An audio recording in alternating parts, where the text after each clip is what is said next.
তাহাজ্জুদের নামাজ কিভাবে পড়বেন এবং কত রাকাত পড়বেন এবং তাহাজ্জুদ নামাজের নিয়ত কি, নামাজটা আমি একদম শুরু থেকে শেষ পর্যন্ত প্র্যাকটিক্যালি দেখায় দিব।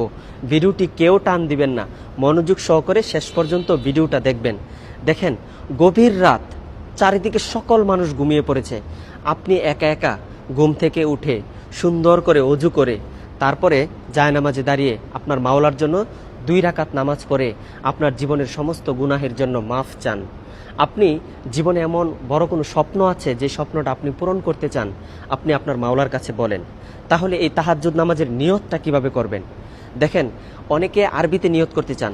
আরবিতে নিয়তটা হলো নাওয়াইতু আন উসল্লিয়া লিল্লাহি তাআলা রাকাআতাই সলাতিত তাহাজ্জুদ মুতাওয়াজ্জিহান ইলা জিহাতিল কাবাতিশ শরীফাতি আল্লাহু আকবার। এটা হলো আরবি নিয়ত।